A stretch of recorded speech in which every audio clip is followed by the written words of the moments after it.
All attendees are in listen-only mode. Welcome everyone. My name is Tracy Fitzpatrick and I'll be your moderator today. Thank you so much for joining us here at NetCom Learning, a market leader in promoting lifelong learning, training, and talent development solutions. We're very excited to host today's executive webinar, Have a Better Resume Than the Other Candidates. And presenting today's topic is Vincent Supa.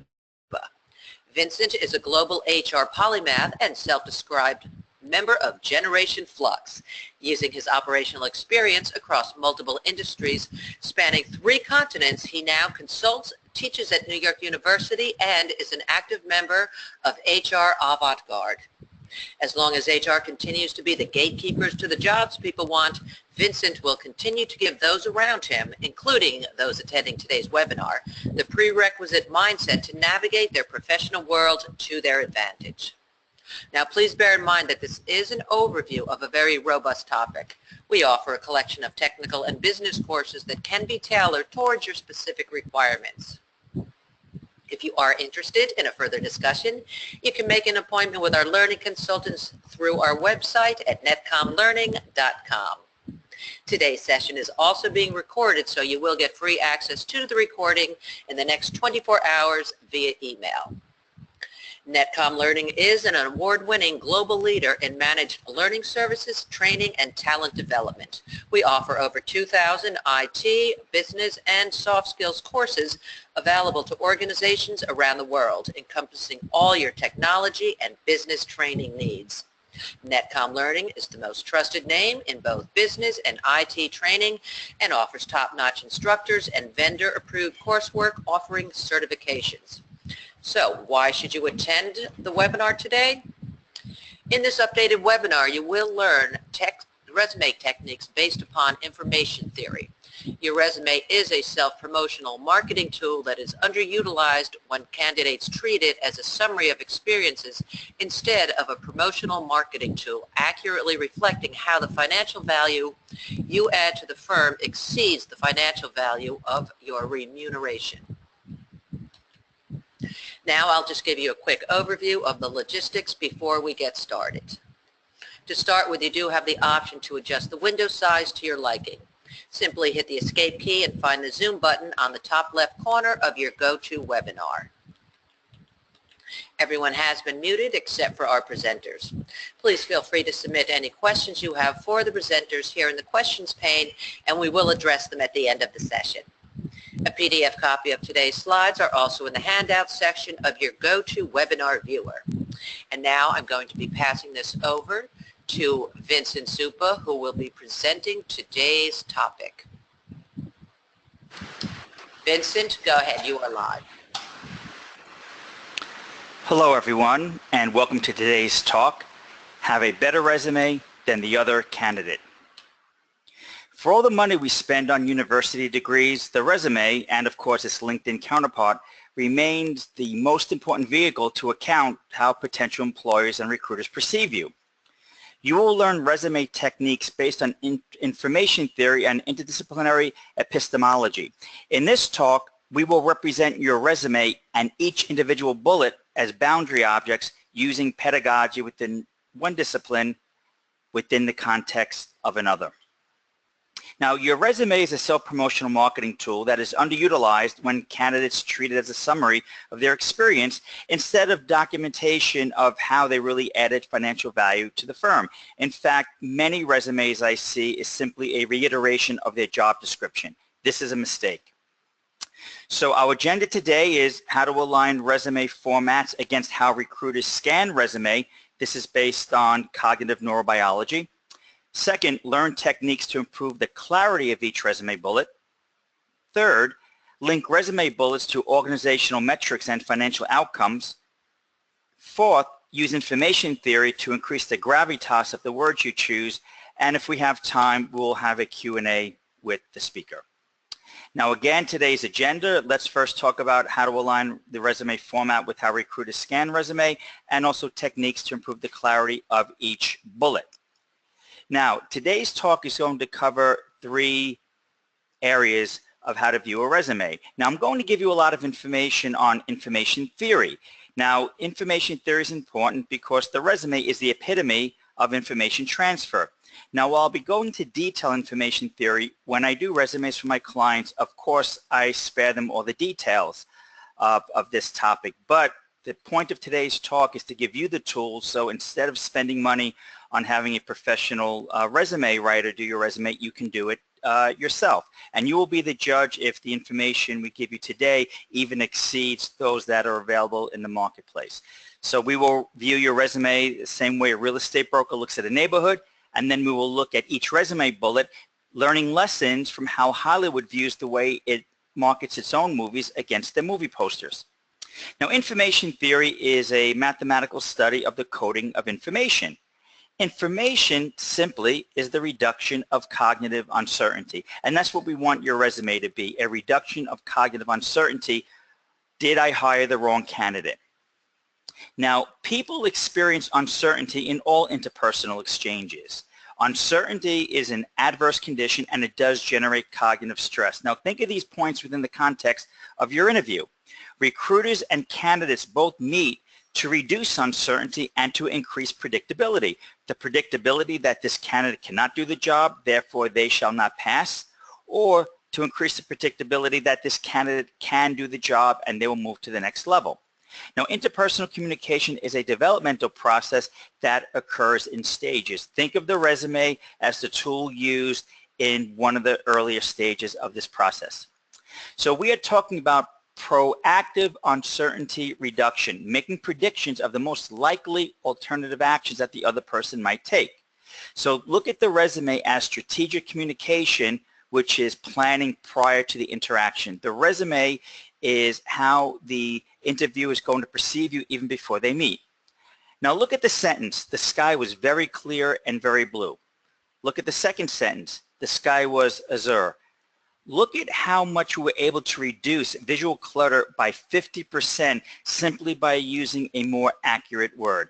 We reduced the words from 8 to 4, and visual clutter went down from 37 characters to 18. Now look at the sentence, Jordan is extremely beautiful, Jordan is gorgeous. Again, we reduced the words 25%, but we reduced visual clutter from 40%. This is a very simplistic illustration of a concept called information density, which many resume writers do not always incorporate. Now, there are two ways to get from point A and point B. This is a very legitimate way, but if you notice, with all of the curves, you have to go slower. But we want your resume to be analogous to this, straight ahead. So we want to use information density from information theory, reduce visual clutter to get from point A and point B in less time. Now, I'm using today's talk based on object lessons from the elements of information theory, and this is something you can look up on your own. Now, language is designed to be informationally optimal. Shorter words convey less information than the longer counterparts. Now, there's something called a ZIF law, and ZIF shows that word length and frequency are inversely correlated. Now, when I train career centers in various universities, I do go into the mathematical algorithm of Zipf's law, which you can see on the screen, but this is beyond the scope of today's talk. Now, shorter words, according to Zipf, are used more frequently. Why? Well, to maximize efficiency, as shorter words take less effort to produce or even to search for cognitively when speaking. But here's the rub. While it is more efficient for the speaker to use short words, it takes more effort to decipher from the person receiving the information. So information conveyed by a word can also be quantified by its surprisal value, which is the measure of unpredictability. Words that are predictable from context convey no bits of information and actually constitute noise. For instance, the phrase to be or not to be, the final B is entirely predictable from context, so the surprisal value approaches 0. Words that are highly unpredictable from context have a surprisal value approaching infinity, as the probability of the word given as context approaches 0. Now, of course, when we have something with a very high surprisal factor, it has to make sense, but it always has a bigger emotional impact, and so it is conveying more information. These very basic elements of information theory is at the heart of a resume, but many resume developers fail to take these concepts into account. And this is just a very straightforward graph of Zipf's law. As you can see, if you were to take Hamlet by William Shakespeare, the word the is used the most frequently, and the word of is used half as frequently, and then so on and so on. And this is another illustration of the frequency plot of Zipf's law. So of course we want to use words that are easy to decipher, but of course take more effort on our part to put together. We want to front load all the work into the resume to make it easier for the information to be received. Now, word length is a function of information context. So many shorter words are easier for the resume writer, but fewer, more sophisticated words makes it easy for the reader. They know exactly what you mean. Now, information density can be manipulated by factors outside of lexical content via syntactical variation. You could use the present participle, phonetic reduction, lengthening, contraction of phrases. So there is a correlation between information content and word length. So if we were to look at a common graph in any information theory textbook, let's see how we would superimpose these ideas on your resume. Now, you are the information source.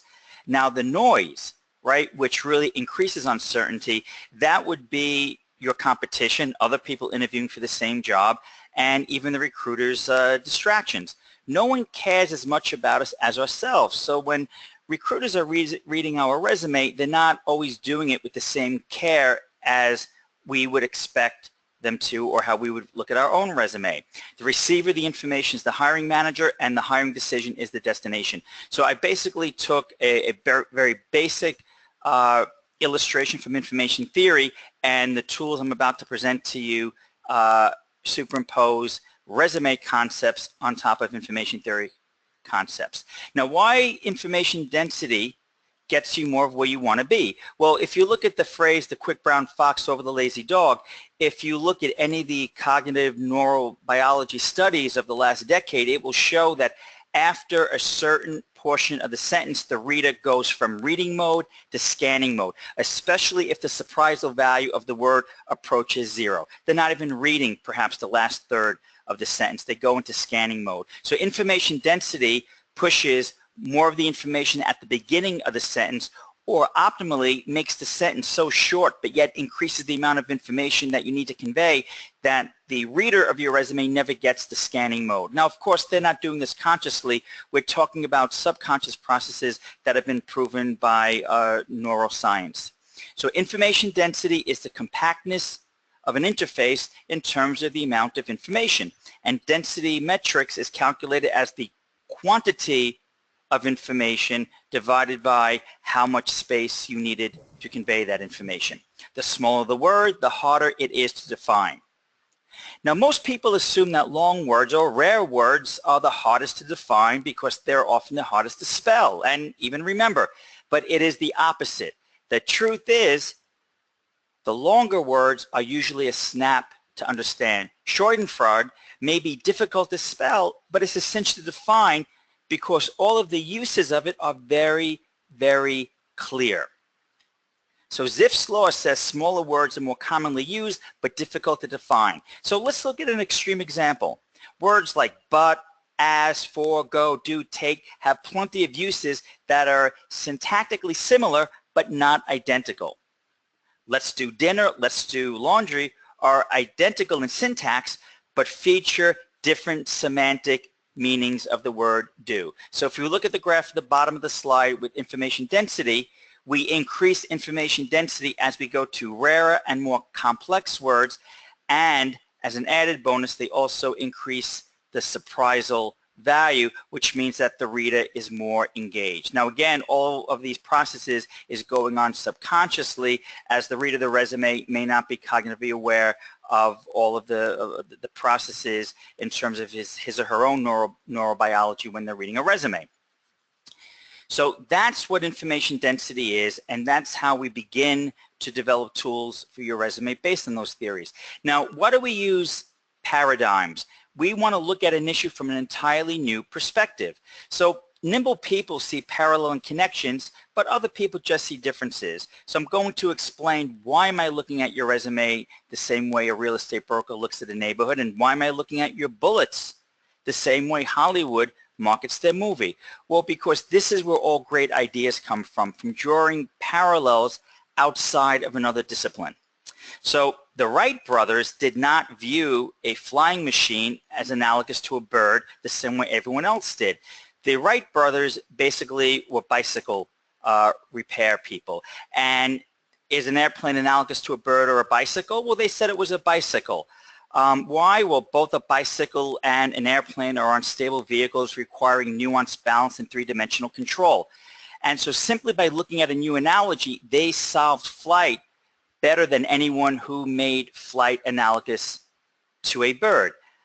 It just turned out that the flapping of wings was superfluous to the intrinsic aerodynamics of flight that was better illustrated in a bicycle. So that is the power of the Wright analogy. So here for your resume, what is the parallel between a professional resume writer such as myself and a real estate broker?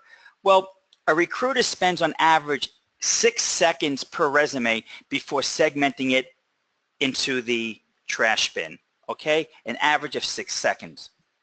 So if we were to look at the SAT analogy, for sale is to job search, as sold is to hire. How do real estate brokers sell a home? And then the next parallel we look at is how does Hollywood market their movies? What is the parallel between each individual resume bullet and the casting of a movie? Now here we see 3 actors. We see Joel, Brian, and Bill. Now one is a leading actor, the other 2 are character actors. And if you're like most people, you only recognize Bill Murray. Joel Murray and Brian Murray, accomplished actors in their own right, you may not even be aware that they are also Murrays. So producers market the movie against their leading actor, and leading actors once signed on now attract future investors for the movie. Supporting actors support the movie but never lead the marketing strategy. So when I look at an individual resume bullet based on this paradigm, I come up with more ideas as well. Now, many resumes I've seen will create the resume from a job description. I believe this is wrong. This approach does not include the very information that your potential employer seeks. Merely saying what you did off your job description does not say if you even did it well, and even if you did it well, it does not even describe if it were of any great benefit to your company. And yet, this is the majority of resumes that I see. Now, why are jobs created in the first place? Well, the fact that the executives of a company created a job, there's an implicit mathematical assumption that the salary for that job must produce results greater than that salary. Profit equals revenue minus cost. So if you're getting paid $50,000 for a job, you must provide value that exceeds $50,000. So the fact that that is the goal is beyond dispute, because no owner of a company would create a job that has a contractual loss for the company. But many people are negligent in even describing what that relationship is. Or another way to look at a resume bullet is, if your boss were to take credit for the task, how would he or she describe the bullet? Now, it's very appropriate for a boss to take both credit and the blame for when a subordinate fails, but they might not describe the activity in the same way. So by looking at what is the benefit for the company, or how would my boss describe this activity to his or her boss, or how can I demonstrate how what I did actually exceeded what HR paid me, this elevates the bullet. And you can always ask, why did my company pay me to perform this task? And then we go back to the overall paradigm. Your resume is your neighborhood. Now, I see your resume as if I were a real estate broker viewing it as a neighborhood. Some parts of the neighborhood are more expensive than others. The most expensive part of your resume is the top to bottom, and also left to right, because as we get to the right end of each bullet, many recruiters now switch to scanning mode, whether or not they realize it. So the least expensive part of the bullet is left to right. The most expensive is at the top. Now recruiters search resumes to exclude them deciding to work with the ones that survive. Now, most people think that a recruiter looks for resumes as a reason to include. No. They might get 8,000 resumes from Indeed. They'll print out the first couple of hundred, and they'll go through them quickly, and they're looking for reasons to exclude them so they could work with the pile that remains. So this is done because many HR compensation plans incentivize recruiters hiring good enough and not the best. Well, let's back that up. There are two types of HR comp plans for recruiters. Now, the majority that I've seen in American companies incentivizes recruiters to hire good enough. For example, they're measured on metrics, how many vacancies were filled, or how many open vacancies still exist after 30 days. That's bad. What is your time to hire? So many HR comp plans have recruiters focusing on present metrics. But when I write comp plans for recruiters, I incentivize them to hire the best. So metrics that I measure my recruiters on is if you hired someone that received a high performance review a year later, you get a bonus. Let's say you hired someone that 5 to 10 years later now rose up through the ranks to an executive level position, you get a bonus. Anytime someone gets hired internally, well, of course, that reduces our SG&A costs because it reduces our search costs. That recruiter also gets a bonus. I do not care if they are already working for another company. I will look up their contact information on my alumni database. They are incentivized to hire the best because the bonuses are tied to the long-term performance of their candidates even after they vacate their current job. But as long as the majority of HR comp plans incentivize recruiters to hire good enough, you have to work within those rules of engagement if you want to get their attention. Now, why do most HR comp plans not incentivize recruiters to hire the very best? Well, I'm not sure. It could possibly be a lack of business awareness or groupthink, but that's how it's done for most companies. But if you agree with me that it's better to incentivize to hire the best, then consider the model that I have just put forth. Also, when I look at your resume, I'm looking at a ratio. I'm looking at the information you want to convey, and I literally divide it by the number of characters, spaces, and words on your resume that I needed to convey it. So for your resume, we want this ratio to be as high as possible and always greater than 1. So often I'll look at a client's bullet. I will double the amount of information I'm conveying, and I will shorten the length of the bullet by usually at least 50%. Now, we want the highest content to word ratio as possible. Less units in a building, the more expensive each unit is via the real estate theory of scarcity. And we also want to avoid the idea of quantitative easing of words. Quantitative easing is when governments print money, it causes inflation. Many resumes inadvertently are inflated. They're using more words that does not increase information or content. Now, the way Hollywood movies are pitched, at the first meeting, the person pitching the movie will say, picture the one sheet. The way movies are pitched in Hollywood is that they describe what the movie poster will look like. Why? Because it's show business, right? It is a business. And when I look at the way Hollywood pitches movies and they say picture the one sheet, they always make sure that the movie is marketed on their main star, on the most expensive real estate of the movie poster. So in this movie, Meryl Streep was paid more than her other two co-stars, and so she occupies the most expensive real estate on a movie poster, which is the center.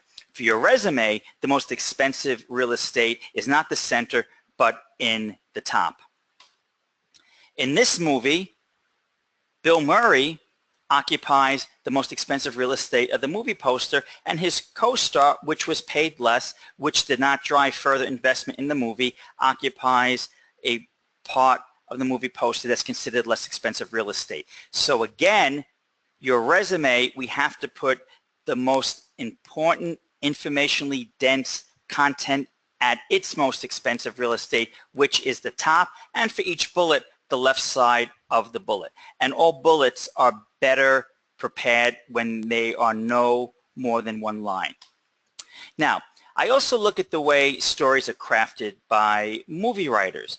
So you have exposition, rising tension, climax, and then a resolution. So I flip this. When I do resume bullets for my clients, I literally flip it with a reversal of storytelling structure. I start with resolution, then I add tension, then I add exposition, and hopefully I never go more than one line.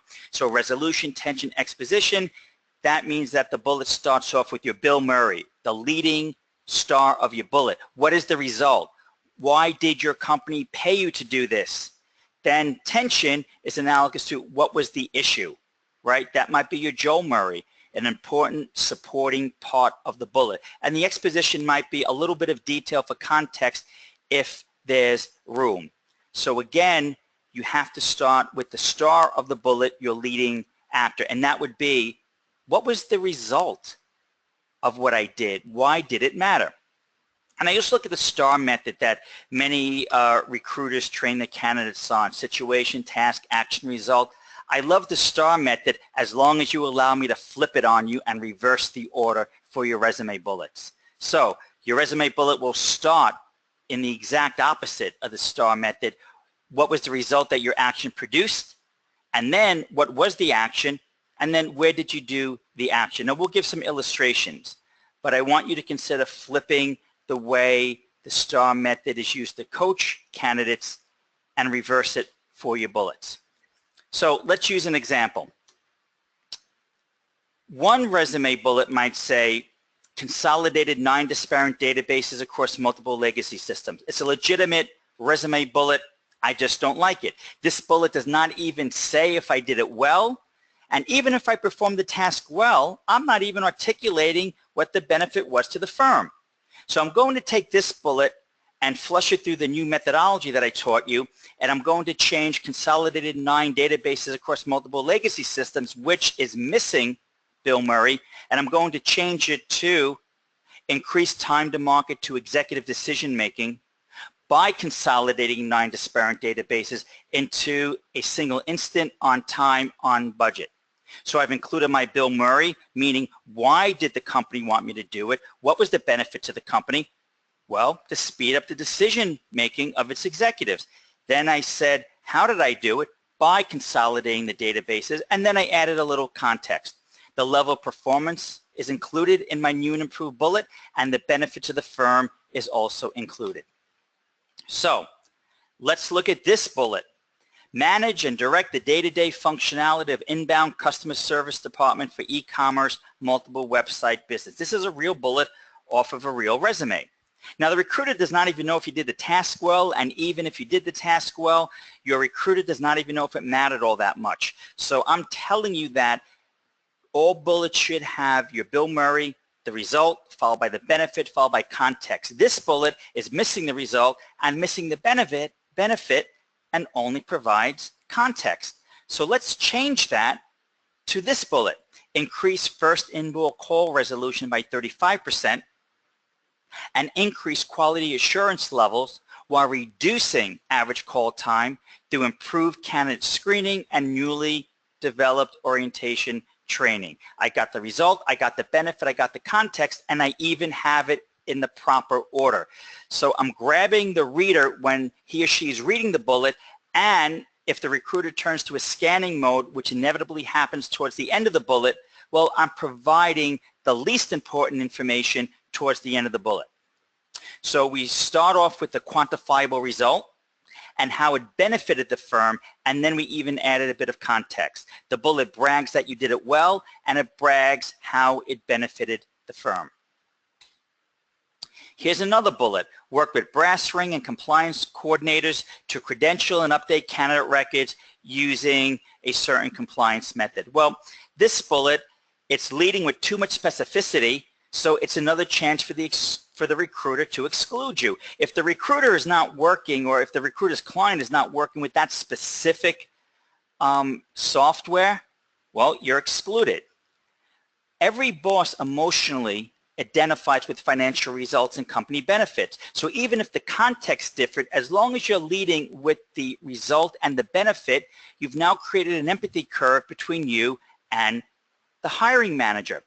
So when using powerful words, do not followed with weaker words that cascade down the same hierarchy. So for example, credentialing is a much more powerful word than updating, so you don't really need updating. So again, this bullet is so specific, you've given the recruiter a chance to exclude you. The exception to that would be if the recruiter actually used this particular software. In that case, it's even more of a match. But for the most part, you're excluding yourself.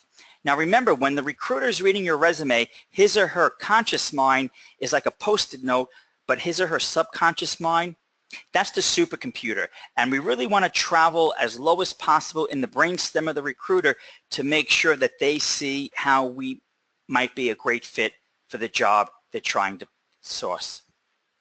Now with resume bullets, we want concise language, right? That increases information density. But we also want words to evoke a visceral positive image. And categories should be hierarchically consistent. So here's another real bullet that I might not like all that much. Partnered with executives in Europe, US, Canada, South America on transformational activities.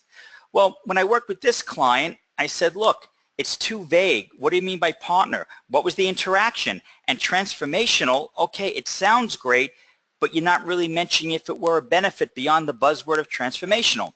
And then the hierarchy doesn't match. We have a mixture of countries and continents. If you're going to mention a continent, you probably don't need to mention the subcategories of individual countries.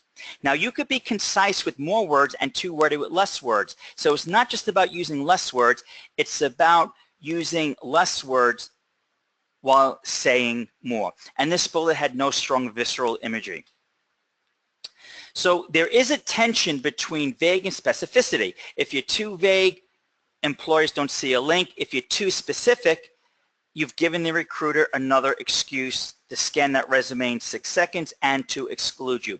So the employer wants to see an overlap between your resume and their job description. So we want the recruiter to imagine you in the job. So listing specific proprietary systems that many of my clients have done or too much specificity can be a reason to exclude and not shortlist the candidate. But what do all employees want? What is not so specific but yet not so vague that it still registers viscerally with the hiring manager? Well, all employees want increasing revenue, decreasing cost, increased efficiency, reduced cycle time. These are all great benefits that should be the Bill Murray at the top left portion of your bullet, and then you explain how you did it with a little bit of context, because no matter what business you're trying to interview with, regardless, it needs revenue, decrease SG&A costs, reduce cycle time, more efficiency, so you are creating an empathy curve without being too specific. Now another example, a real bullet, was use the Acme, I hid the real name of the payroll system, use the Acme payroll system to handle on and off cycle payments, research discrepancies with pay, assist employees in timesheet approvals, direct deposit, enrollment. I'm not even going to finish this bullet because it's too wordy, it's clumsy, and it even lacks structure. Now all companies have a payroll system, but they probably don't have that specific payroll system. So unless you know in advance that they're using the same payroll system that you use, here you're too specific and you will be excluded. And this bullet does not claim if the task was even completed on time or even completed successfully or even completed above average. And of course the bullet has a very low empathy curve. There's no Bill Murray, there's no Joe Murray. So let's change the bullet to this. Reduce payroll cycle time by 30% and increased accuracy by 15% by migrating from a legacy to an off-the-shelf solution. Now, I got to this bullet with my client after interviewing her and really trying to figure out what did she really do on the job. Here we have a result, we have two benefits, and we have context. And it also has a high empathy curve because every company wants to reduce cycle time regardless of the system.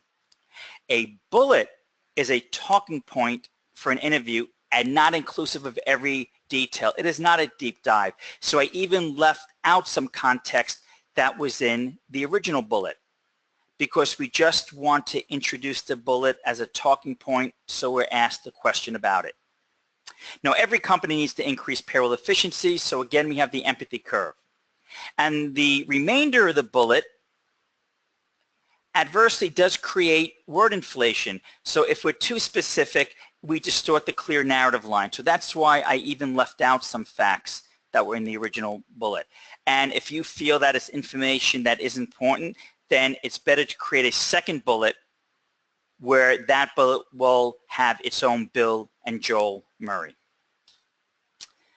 Now that's it for now, but stay tuned for, we're going to mention some additional techniques beyond the scope of this talk. Now, there's also a type of resume that I work on for my clients that is more suitable for people in marketing or high-tech jobs or millennials in digital advertising or anyone simply willing to stand out from the crowd. Here I use advanced infographic techniques for the resume. And then secondly, we'll discuss a slightly more conservative approach, the hybrid resume, which contains the best of a functional and traditional chronological resume. So let's talk about the advanced infographic resume. Now this type of resume is less conservative and absolutely is outside of the bell curve. I've had many clients that use this resume not instead of a more traditional resume, but to complement that resume or to at least post in LinkedIn or send out as an initial teaser to get the recruiter's attention. It is more visually accessible to a changing demographic. So just some examples of this type of resume. And again, my goal here is to empower you so you can do these things yourselves and you don't have to necessarily come through me. There's plenty of free and premium software to assist you in creating an infographic resume. This is an example of one. This was for an expat, and this expat wanted to highlight all of the countries that they worked in. So consequently, they mentioned job responsibilities on a map. Here, we have a type of resume that illustrates the different categories, the different skills, the level of education along a timeline, and even the history of different jobs along an infographic. Here's another example of a resume that really focuses on graphics. Here we're looking at the person's chronological timeline with the different jobs based on a graph from the year 2003 onward. And it also contains an illustration of the different countries that this candidate worked in. And it contains the different core competencies based on a variation of the pie chart, with 50% of the core competencies or strengths beyond graphic design and 15% on another type of core competency. And again, here's another one where this candidate is looking at, here are the different things that they did, here are the different functions that they had from the year 2001 until 2008, and of course they have the core competencies listed as a different variants of blue shading beneath the timeline. So again, these are absolutely not traditional approaches, but as I've taken on a younger and younger clientele, millennials, they are demanding this type of resume. And here's another one that has the core competencies of the person looking for work, and the size of each circle relates to how strong they are in that core competency. So this particular person has more core competencies in recruiting than perhaps they have in employee relations, as you can see from the way the circles are scaled. This infographic talks about the chronology of the person's skill sets and jobs through a timeline. And here's another one, and you get the idea. Now, another approach that I'm not going to go into detail, this is a separate talk, but you could take the best of a hybrid resume and a chronological resume. So here we've taken the first third of the first sheet of your resume and we've created an executive summary. We start with the branding statement, which is a 3 or 4 line elevator pitch. It's a narrative line. Then that's followed by 9 core competencies in a grid. And then your selected accomplishments are no more than 1 bullet. It occupies the 5 best things that you've done. Now, if the best stuff that you've done is on your current job, you may not need selected accomplishments because your best stuff is already towards the top of your resume. But for many people, the best things that they've done are spread out through different jobs, and some of those jobs might be located towards the bottom of their resume. So the selected accomplishments is the best of the best, and it will go into more detail when it finds its place in the actual bullet under the job. So selected accomplishments will not say specifically where you did it or how you did it, but will emphasize the result, the benefit, with a little bit of context. And then below this part, you cut and paste your traditional resume. So this is a hybrid approach. Now, your non sequitur of the day. There is a direct connection between what you do now and your best possible future. So I caution all of us that a regression to the mean resume can sometimes lead to a regression to the mean result.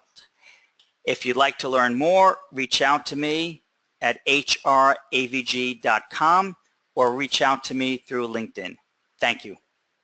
Thank you, Vincent. That was most informative, and we are going to be taking a few questions. So feel free to jump in and ask questions for Vincent. I just want to let everyone know that we are going to be launching a quick poll to find out how many people might be interested in taking additional training. So just please take the time to fill out our poll before you sign off today. In addition, we have a lot more formative webinars coming up, so you can go to netcomlearning.com/webinars in order to register. And don't forget our social media pages to get the latest technology updates. You can refer to the GoToWebinar chat window for those links on our Facebook, LinkedIn, Twitter, and Google Plus pages. Okay, Vincent, let's get to those questions. First one is from Sunil. She would like to know, if we do add result, benefit, context in every bullet, how can we limit each bullet to one line? Well, I do it all the time. It really comes down to some of the ideas we talked about in information density. Increase revenue by 30%, that's only going to take so much. So think of it as the wow followed by the how. Now, if you were to give me a very specific bullet, I can easily do it.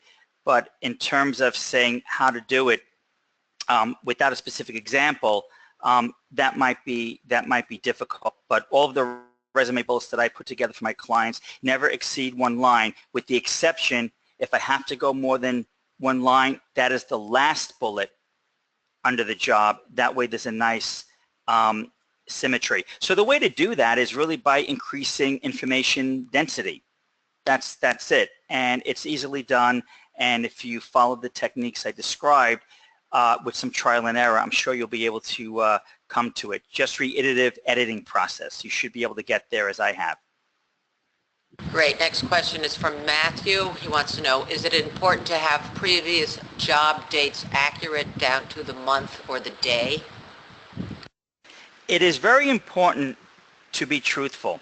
So if you have worked for a job that, let's say, over 10 years, I believe the actual month might be less important. If you've worked for a job for maybe a year and a half, then the months could be more important, because not including the months might give the illusion that you've worked at that job for 2 years. So I do think that we want to be truthful, but the longer you have worked on a job, the less information you will be conveying by adding the month. But to use the other extreme, if you were only working at an internship for 4 months, now the months become very important. So the answer to your question resides in how long were you at the job. The longer you were at the job, the less pertinent the month is. The shorter time you were at a job, the more important recording the month is. Okay. Jadish would like to know, how long should the resume be? Most people always say 1 page, so he wants you to address that. Sure. I always wonder when people say 1 page, especially millennials, what do they mean by that? Most resumes are uploaded through Taleo, they're scrolled on an iPad, they're viewed as on a computer screen. So the days of actually printing out a resume and having it be 1 page or exceeding 1 page, I believe that time has passed. So anyone who says that a resume should not be longer than 1 page, I challenge the notion, what does 1 page even mean anymore? Now, as I said before, you could be very wordy with a 1-page resume, and you could be very concise with a 2-page resume. I want to remind you of the ratio of what information you want to convey as the numerator, and the denominator is how many words did it take to say it. As long as that ratio is high, you have achieved information density, and that is more important. Now, I've never seen a case where an employer loved a candidate. They were thrilled about the candidate, but then when they noticed, oh no, the candidate went to a 2nd page, now we can't hire her. That's never been the case.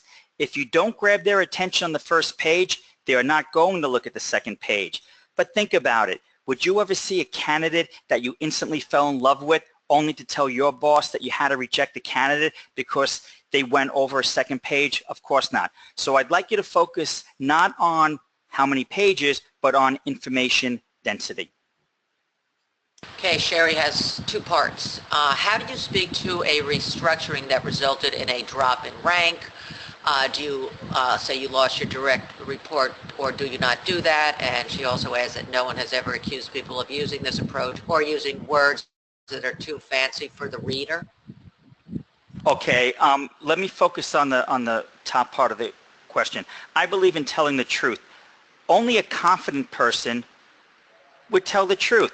If people are laid off, say you got laid off. If people were fired, explain the circumstances. I feel that confident people realize that sometimes bad things even happen to good qualified people. And the way I would handle a restructuring is during the interview, simply tell the truth. Now, that does not mean that at the very beginning of the interview you unload and say every negative thing that happened to you, but when asked the question, be forthright. I think today, especially with the new economy, people understand that's more and more normal. So again, how do you handle a restructuring? By being honest when asked. Now, I believe the second question was, has anyone been accused of using too fancy words? Well, when you say too fancy words, I'm really talking about using the correct word. So for me, it's not a degree of fanciness. It's just that, you know, we're all educated people, and we want to use the right word. So if you could use 1 word instead of 3 words, it doesn't make the word fancier, it just makes it more correct, accurate word.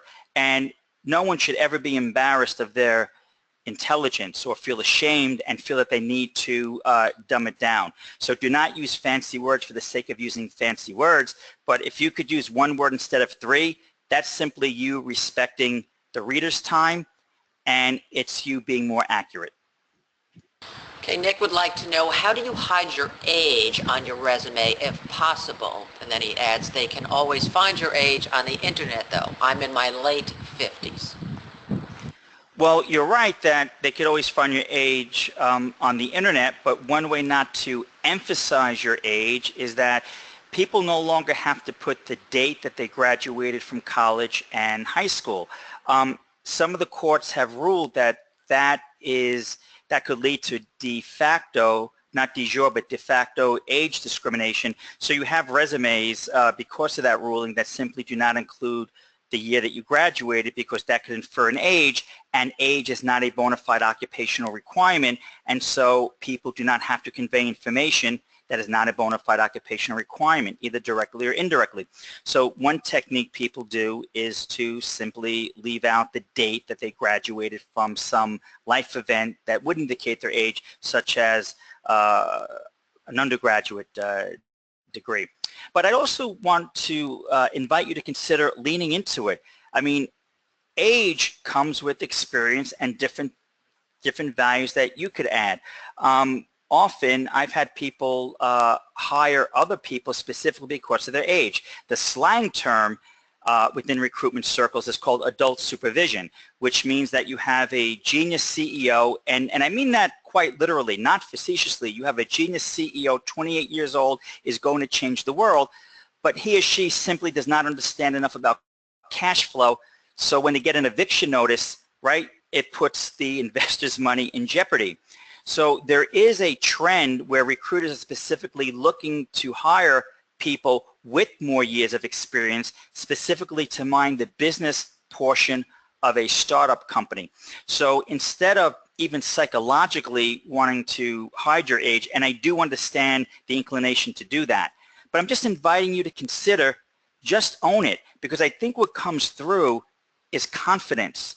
And someone that's very confident about themselves, including their age, I think that's going to ring a much louder bell than the actual age. And then you want to even emphasize the experience that comes to that increased age and how that could go back to the resume, but how that could lead to a better result with a better benefit for the company.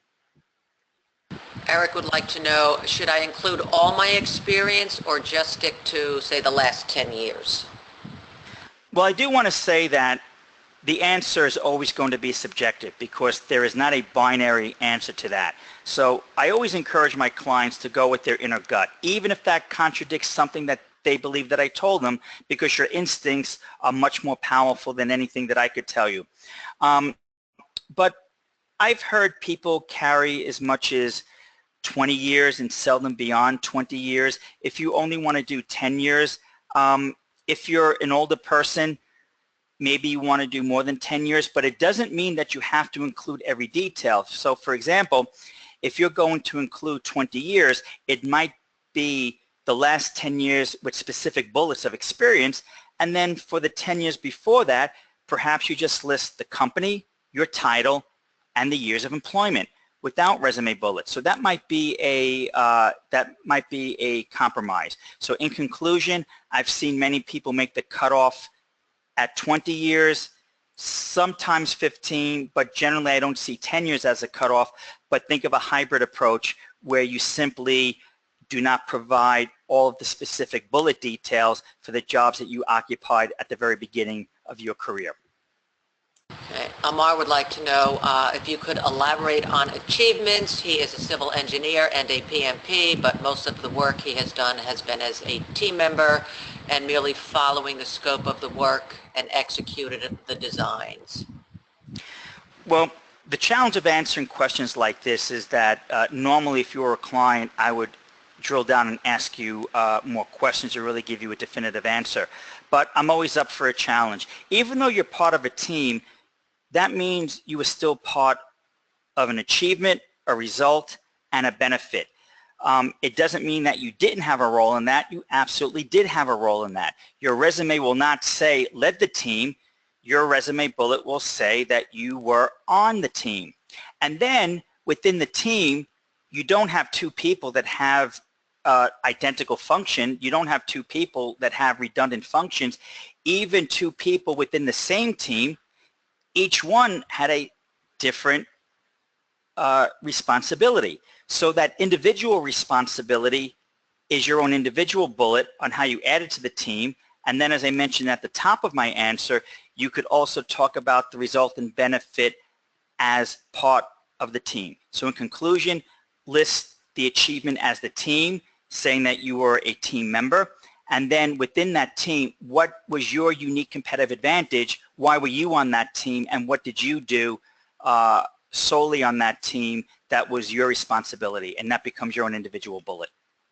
Okay, Allison would like to know, are there any limitations to using the infographic resume if it was submitted to a large company that uploads resumes to HRIS systems, or better suited for a startup, etc.? Well, there are so many HRIS systems. I certainly could not speak to every HRIS system in existence, but the infographic resume at its heart is a PDF file. So as long as a system allowed an attachment and it allowed a PDF file, I don't see restrictions. In terms of restrictions and culture and whatnot, well, the worst that would happen is that you might not get the job. So a resume, remember the top of our talk, I said is a self-promotional marketing tool. That means you get to do whatever you think is best. It doesn't mean that you're always going to pick the exact format that resonates with every employer, but look at your downside. Your downside is perhaps it didn't resonate and you didn't get the interview.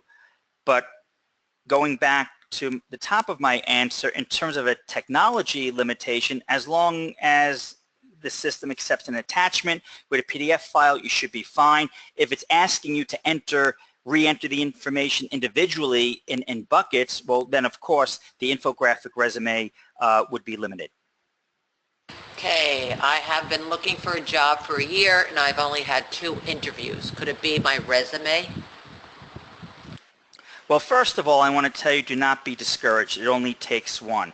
Now, could it be your resume? It most certainly could be your resume, but it could be many other things as well.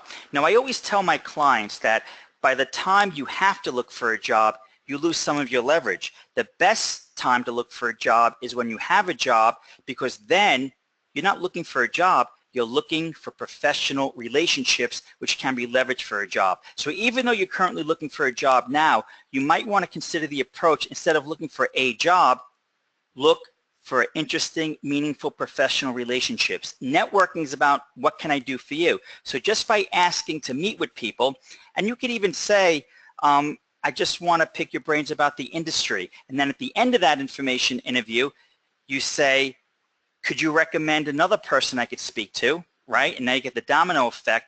And of course, the last question in an information interview is, now what can I do for you? So think about focusing on professional relationships instead of just looking at a job. I also take clients to career fairs, and I specifically have them go without their resume, and I have them ask the same questions that an investor would ask, because now they're talking about the business instead of about what they need. And in that regard, that unequal power of distribution between the company and the job seeker is more evened out. So I would need more details on your situation to give a definitive answer, but it could be your resume, but it could be a number of things. But please don't get discouraged and hang in there.